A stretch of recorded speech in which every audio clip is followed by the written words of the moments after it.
Hello, friends. Welcome to Creative Medicine. In this lecture, we will learn about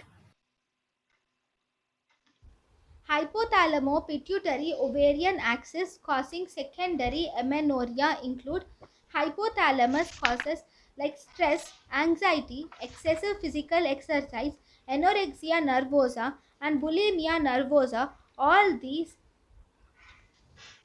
can result in hypothalamus dysfunction leading to secondary amenorrhea.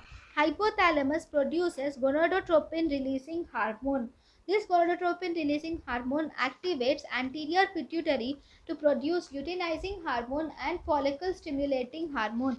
If there is any defect in anterior pituitary, either due to prolactinoma or due to Sheehan's syndrome, then it results in secondary amenorrhea.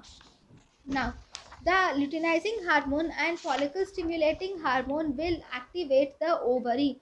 Now, if there is any defect in the ovary, like polycystic ovarian disease or anovulation or premature menopause less than 40 years of age, in that case, there will be secondary amenorrhea.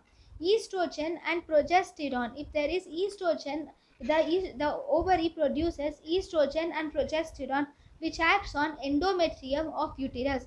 If there is any defect in the uterus like Asherman syndrome where there will be intrauterine adhesions with very thin endometrial lining, then you can think that it is Asherman syndrome.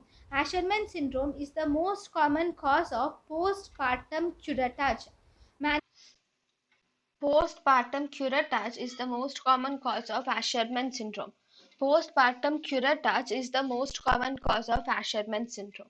Management of Asherman syndrome is we can do hysteroscopic adhesiolysis is done along with balloon catheter insertion. Estrogen and progesterone are also used in the management of Asherman syndrome. thank you and thank you for watching.